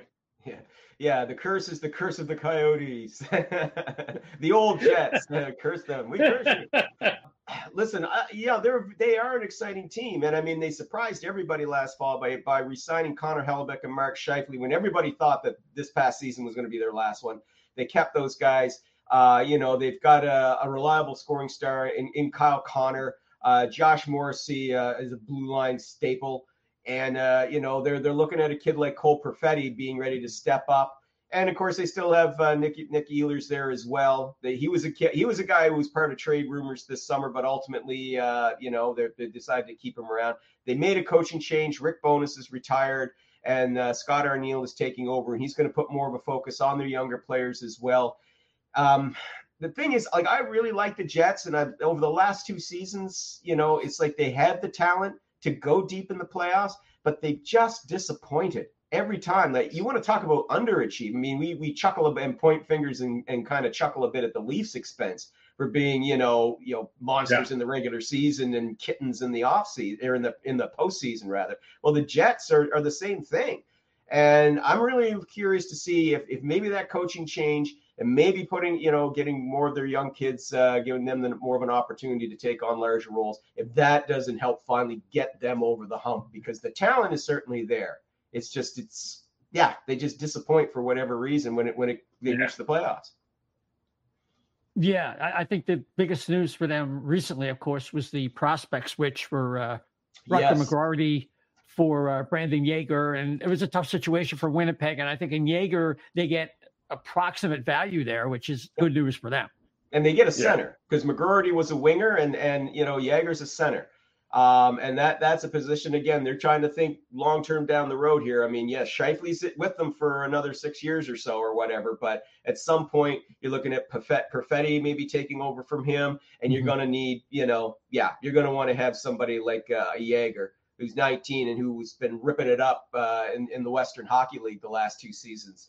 To come in and be able to fill that role down the road. So I like that move. I think for both of the teams involved, I mean, it was win-win.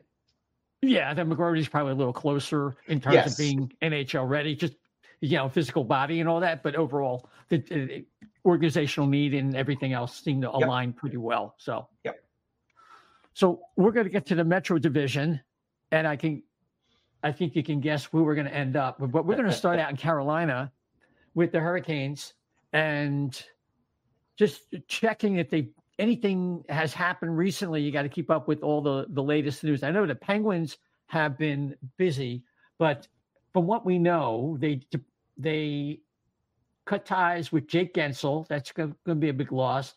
Stefan Nason, Brady Shea, Brett Pesce. So there's some defensemen to replace. They did so with Shane Gostisbehere. And Sean Walker is very familiar to Flyer fans. They also added Jack Roslovic and William Carrier. I see a little bit of a downgrade on defense. I know they have a lot of young players that could grow, like Martin Necas, and they could get more out of him. What do you see from the Carolina Hurricanes? Are they any closer to the Stanley Cup that they couldn't win the last couple of years? I look at this roster and I don't see it. Yeah, I thought they were more talented. Their roster was more talented the last 2 years. And the guys they brought in, a lot of it just seems like patchwork, because you lost a lot of core. Some of those guys you lost are core guys, especially on your D. Brady Shea and Brett Pesce. That was your second defense pairing, that you just said bye. So the goaltending is still kind of up in the air. Kochekov is the guy that's going to be their starter, obviously, that they're looking for the star of the future here. But Freddie Anderson, when he's healthy, he's terrific, but he gets hurt a lot.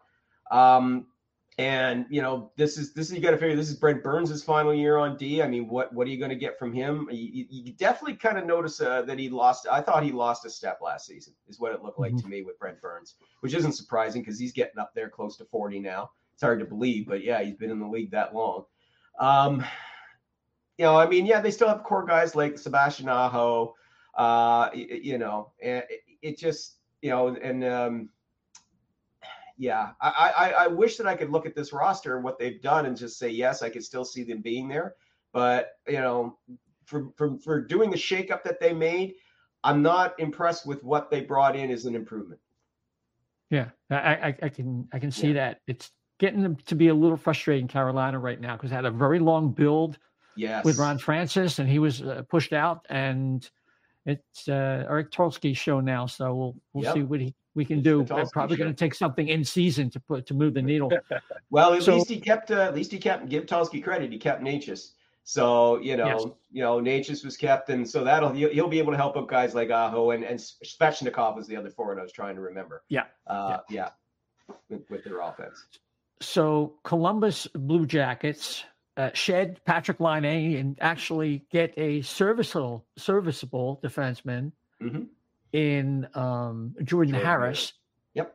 So that's considering everything around Laine and Columbus, it was a good move for them. They also added Sean Monahan and Jack Johnson, parted ways with Alex Nylander, Alexander Texier, and Adam Boqvist, who's going to Boqvist with his buddy there in forget what city we talked about, but they're waiting for their young centers. Like Fantilli's already on the squad. Yep. Did they draft, what was it, Caden Lindstrom?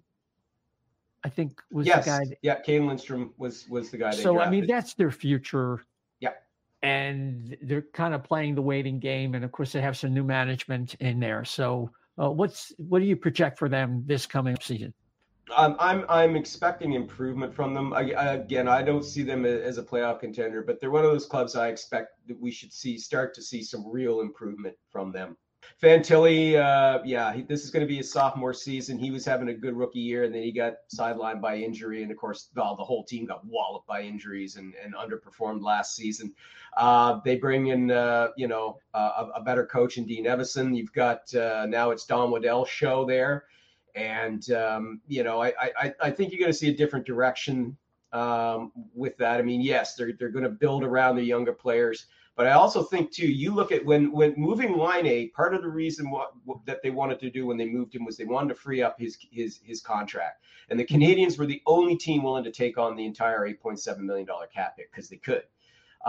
So now, I mean, they've got almost $16 million in cap space. So if they don't use it this season, if they end up actually in playoff contention, then yeah, I think you'll see Waddell go out and spend some of it.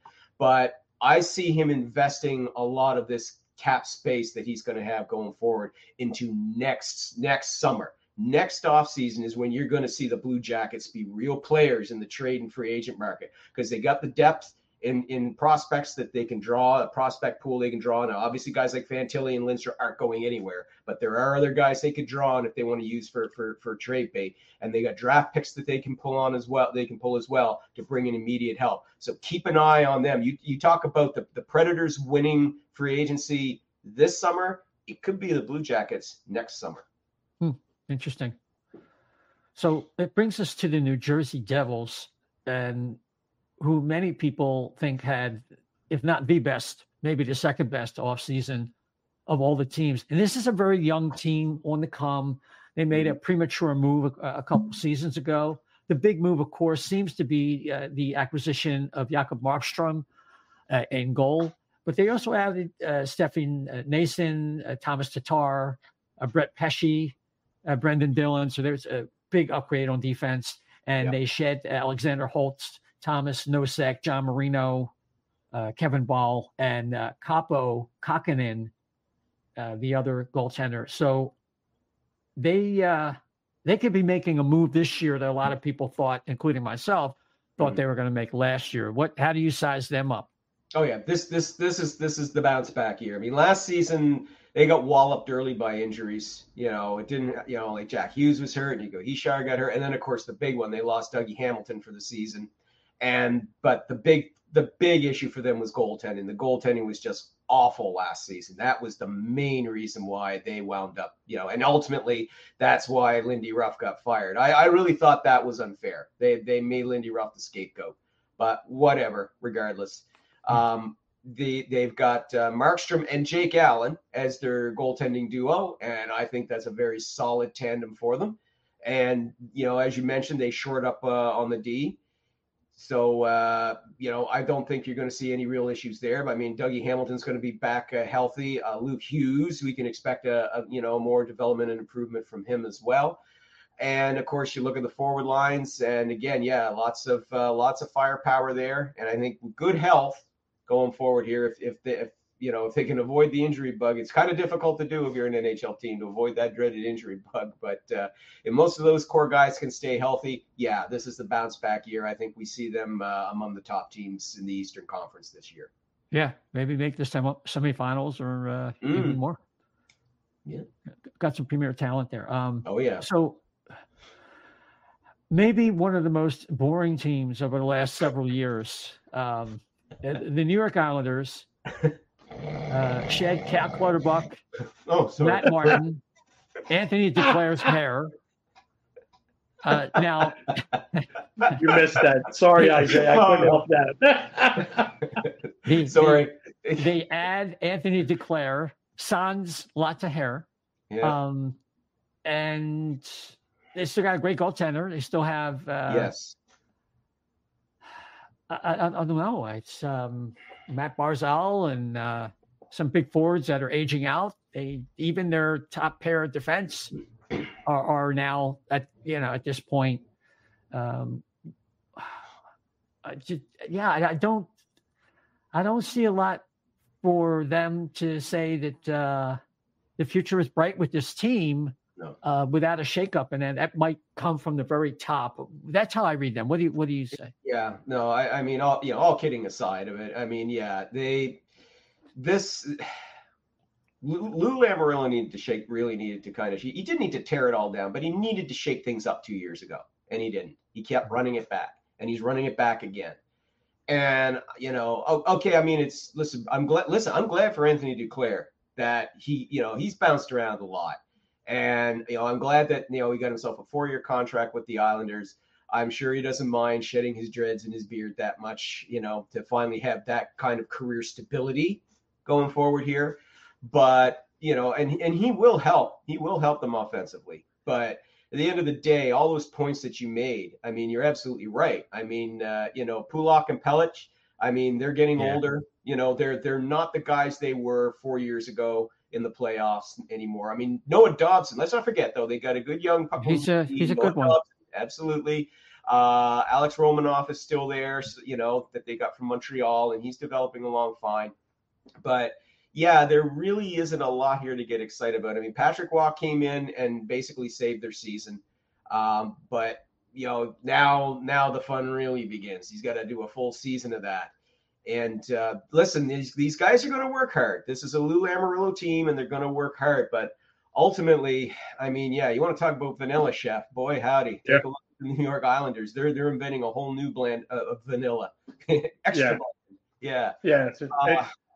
And you know what? I will say this: I was up in Long Island this past weekend, Friday, Saturday, and Sunday, and on totally unrelated sports stuff. But I saw some sports fans up there that I knew were Islanders fans.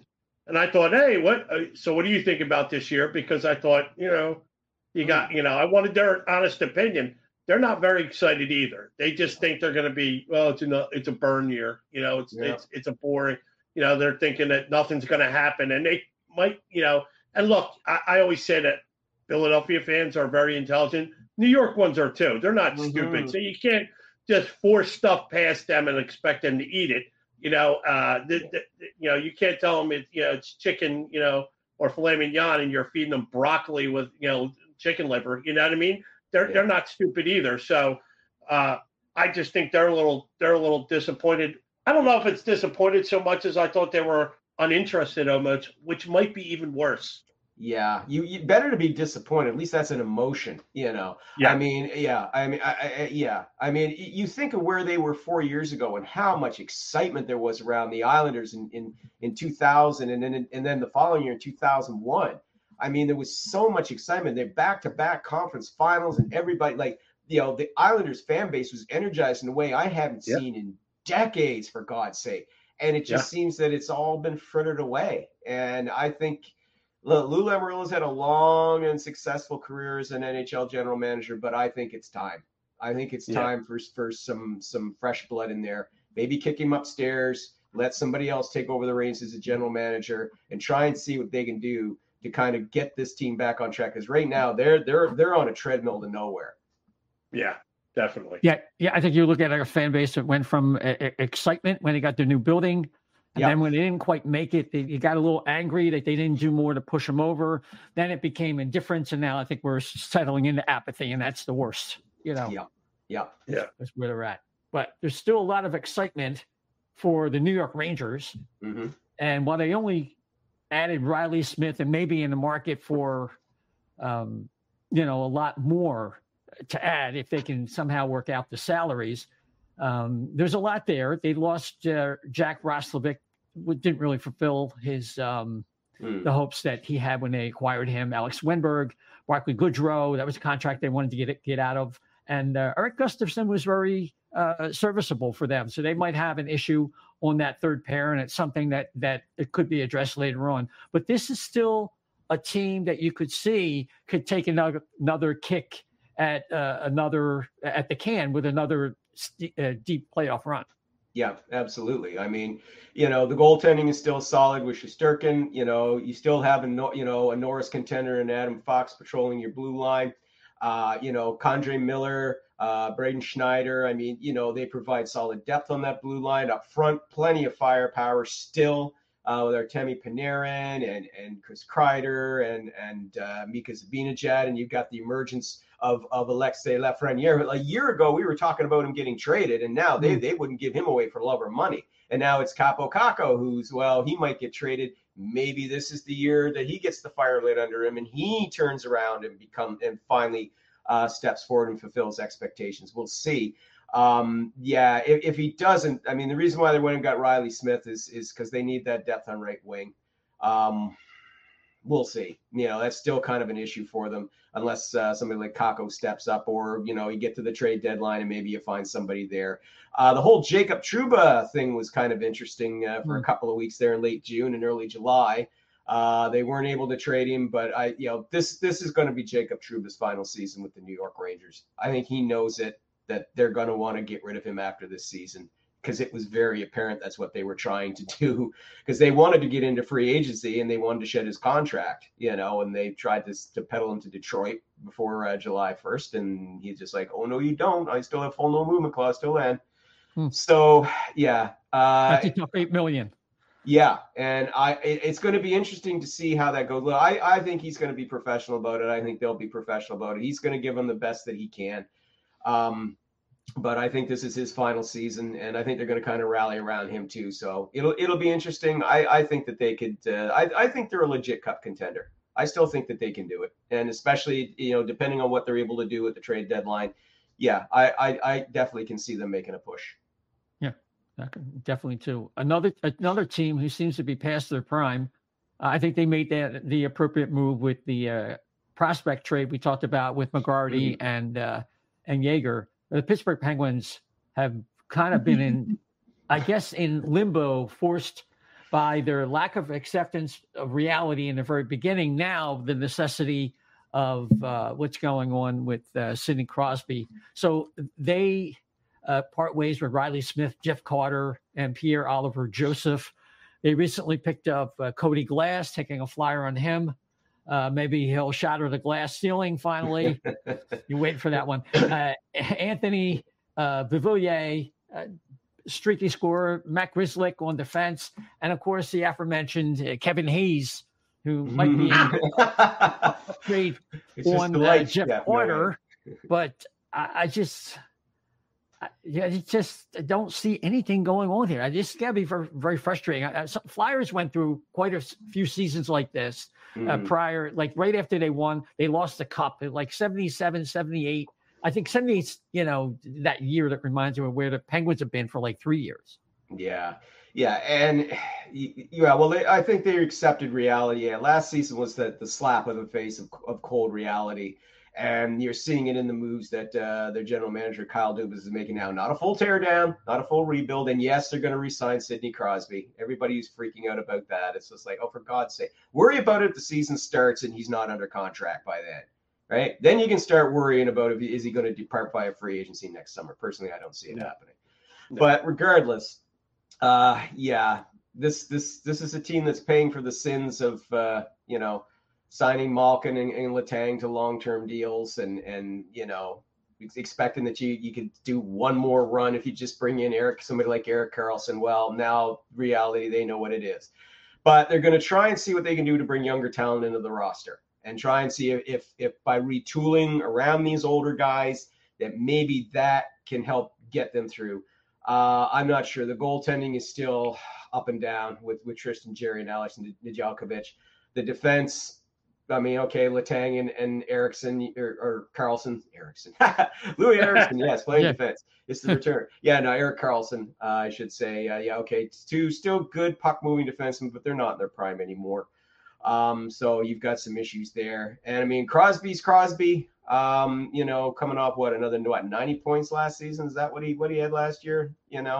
Again, good God, the guy's a freak. And I mean that in a good way. But yeah, you're still going to rise and fall with what Crosby does and Malkin as well. Yeah, it's going to be interesting to see what they do. But honestly, I will be very surprised if they make the playoffs this year.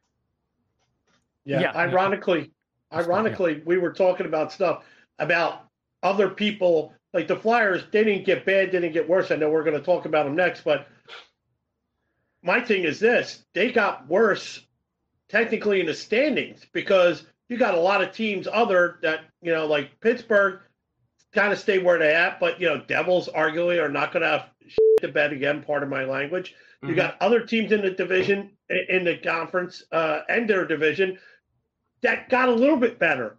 And so other teams stayed where they are, and Pittsburgh Penguins and the Flyers are going to be teams, as Isaiah will touch up on the next part of this, is that could be lapped because of it, and they could drop down to a 5th, 6th, or 7th at the bottom of the league just for the simple fact that they didn't get worse, but other teams got better.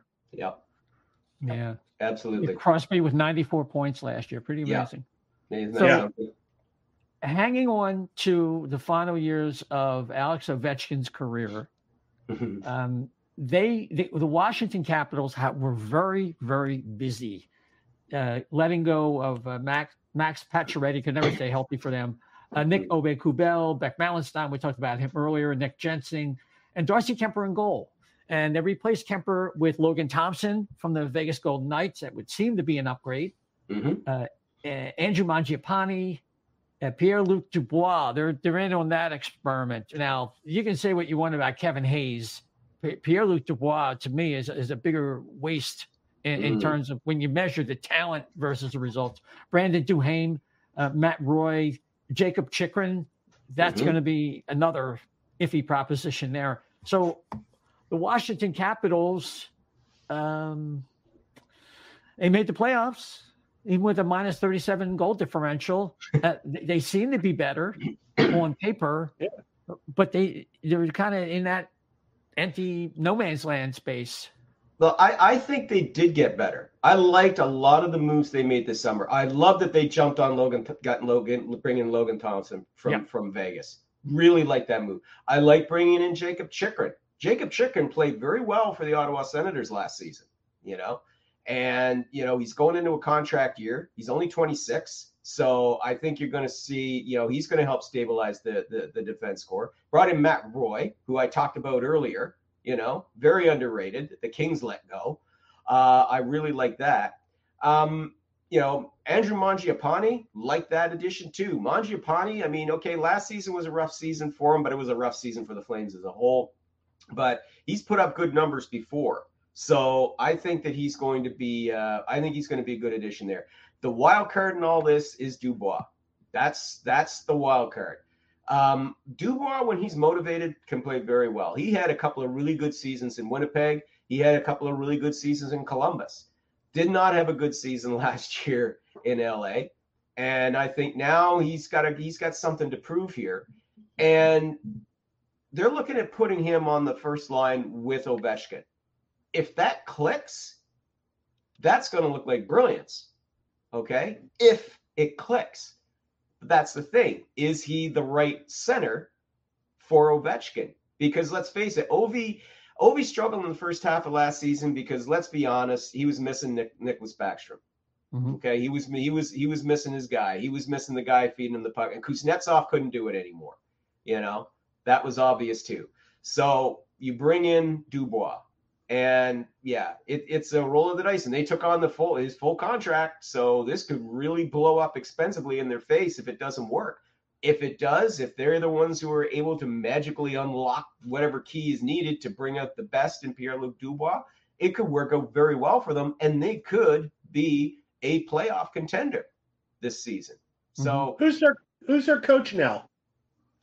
Oh, he was an assistant coach from Toronto. I can't remember his name. He was with them last season, and he was the guy who helped get them into the playoffs last year too. So, yeah, I can't remember. I'm sorry. Spencer Carberry? That's it. Thank you. Yes. Yep. Yeah. Yes. I just looked it up. Okay.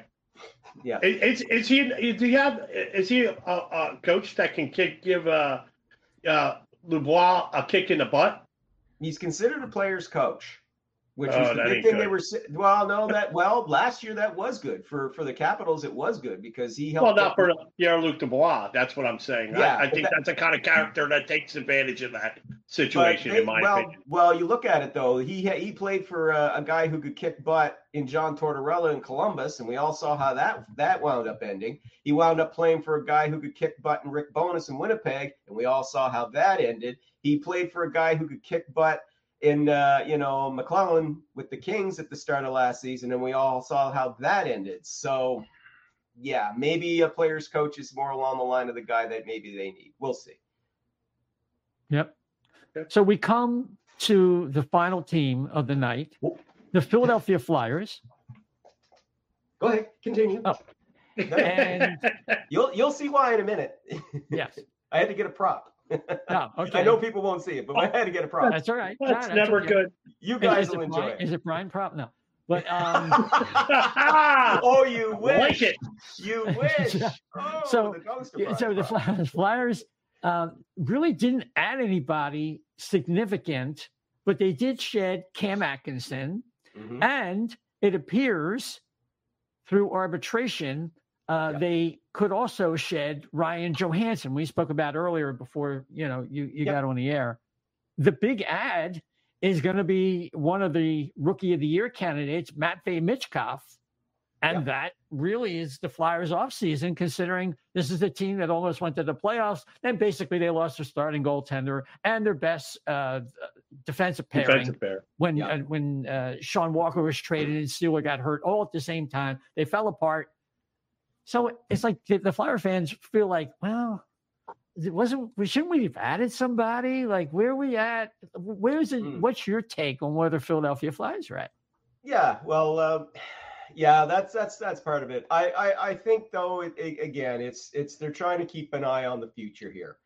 Briere came in, and the plan is to rebuild. And last season we all kind of got that sugar rush from seeing them exceed expectations, and hanging on to that final playoff spot there until, as you said, things started falling apart for them in the last few weeks of the regular season. And then, of course, losing Carter Hart, that certainly did not help matters any at all. They need goaltending help. By the way, I think that I was really surprised that they did not get in on the Yaroslav Askarov bidding. I thought he would have been a really good fit for you guys. But the latest from Anthony DeMarco, who's now with DFO, Daily Faceoff. Yeah. He says the Flyers were in. Yeah, they were in. Okay. But the problem is that they would have had to give up players like maybe Jet Lachenko or Oliver Bonk, and they're not prepared to do that, considering they have players like Carson Bjarnason and Igor Zavragin in their system, their prospect pool, right? And also, there's still a possibility that they could come to terms with Alexei Kolosov. So they feel like Askarov is not much better than one of those other guys is probably as good as Askarov. And considering the timeline, they didn't want to give up one of those players. That's the latest what I heard. So yeah. But I mean, it's kind of unfortunate that they had such a promising run there last season, because I think it maybe kind of elevated some expectations. And now, it's just like what you're seeing now is the cold hard reality of no, we've been rebuilding. This is still a rebuild. Don't take your eyes off the prize. There's still things to get excited about. I mean, Michkov coming in, I mean, obviously, that's going to be, that's going to be the show right there is to watch. But there's still a lot of work to be done. I'm concerned about the goaltending, obviously, as I'm sure you guys probably have a bit of concerns yourself. There are some holes there on the D, and up front. I mean, listen, you still got guys like Konecny who's staying. So I mean, there is that. But at the end of the day, this is still a rebuild, and you don't get your expectations up that you're going to see what you saw last year. You're still going to be a team that's going to work hard. A John Tortorella team does not just roll over and die. And to the point about goaltending, they've been missing somebody like this for a very, very, very, very, very long time. That's a nice one. Thank you. Yeah. 1973-74 Bernie Perron card. There you go, kids. Nice. Well, why does he? Wait. He's not wearing number 1 in that one, though. No, he's wearing number 30. Yeah. Just come back. That was actually his number in his first tour of duty with the Flyers. Yeah. But he had just come back from the WHA, and they didn't have any picture of the story behind him. They didn't have the actual picture of him for the team photos at the time. This is OPG in Canada. So they just went and got, as you said, his original photo. Because you notice, no mustache on Bernie. So. Yes. Yeah. That's a big giveaway there. By the way, my favorite Flyer of all time. Really? It's a good one to have. Yeah. My favorite Flyer of all time. Listen, I was a goalie as a kid. And I was 10, 11, 12 years old when the Flyers, when Bernie was backstopping those guys to back-to-back Stanley Cups. Now, Ken Dryden's my idol, and Ken Dryden's my all-time hero, but I really love Bernie Perron. I love the way he played the game. I always kind of try to emulate his style a bit, in my own 11-year-old way. Sure. Bernie Perron, my all-time favorite Flyer. Excellent. Great guy, too. Yes, very much so. He's probably even a better person than he was a player, and that's saying a lot. So, the Flyers, it's the issue, I guess, for their fans is, the words about the center position with Couturier being hurt last year after 2 years off, basically, and now, he's coming off like surgery again, so that's a problem. Frost plays half a seasons and it fairly well. So I think they're worried about center ice. We have lots of defensemen, but they're kind of like the number 2s and like below. We don't have a number 1, and it's arguable whether they're actual number even number 2. So it's slotting. It's having guys in the right place and getting access to high-end talent. Yeah. So that's a frustrating thing. And I mean, you're starting to, and again, you're getting guys that have come up like, Scott Lawton coming up as a trade candidate. Joel Farabee's been mentioned. I think it was, the Buffalo Sabres supposedly were interested in him at one point. So it's going to be interesting to see where the Flyers are when we get to trade deadline time. Again, I think they're going to be sellers again. Who gets sold? Well, that's going to depend on a lot of things, obviously, going forward here. But you're not down to the level of where the Canadians and the Blue Jackets are in terms of rebuilding, or the Blackhawks and the Sharks. But that you're kind of just above that level right now. But again, it's going to be they're going to be a hardworking team. They're not they'll be able to steal wins. And, from clubs that take them lightly. But I don't think you're going to see quite the same result that you saw through most of last season, when they were definitely exceeding expectations for a long time. Yeah, probably not. So I think that brings us to the end of our show. We've had some adventures with some of the technical things, and we worked our way through them. And I do appreciate your forbearance with that. So, Lyle, why don't you tell the people what you're up to and where people can find your work? Yeah, well, once again, at spectorshockey.net, where I compile all the notable news of the day, and of course, trade and free agent rumors being the bread and butter of the site as well. So there's always that kicking around. And you can also find me on Bleacher Report and my NHL Rumor Roundup with the hockey news, and the Guardian here in Prince Edward Island. And if you're German, ice hockey news as well. You can also find me there if you're German. So there you go. Yes. Fantastic. So before we sign off, Chef, just a reminder that the O&B Puckcast is available on multiple podcast platforms: Apple, Spotify, iHeart, TuneIn, out of Amazon Audible. We have a YouTube page, just plug in there, O&B Puckcast. And of course, we're on Facebook as well. Just check us out on X at O&B Puck, at O&B Puck. We're also on Getter at O&B Puckcast, at O&B Puckcast. And if you could rate and subscribe to the show, it helps move us up the charts when people are looking for Philadelphia Flyer podcast, which of course is what we are. So we'll probably have another show coming back at you sometime later, maybe this weekend. And Chef, why don't you say goodbye to the folks, and we'll call it a night. Goodbye, folks. Thank you. Thank you for listening. Hey, and look, man, we probably said some stuff on the show that you might disagree with, or think we're batshit crazy, by all means, tweet at us. We love to hear it. We love a good argument. I think that's the fun of it. Hockey is the arguments about how good your team and your players are. So, and you can find me at Chef the Left B on Twitter. X or whatever the heck it is this week. So, all right. That's right. Thanks. And that's right. You can find a great Dan Silver at dsilver88 on X. And I'm sure he'll be weighing in with his comments about certain things. So until next time, everybody, thanks for listening and take care.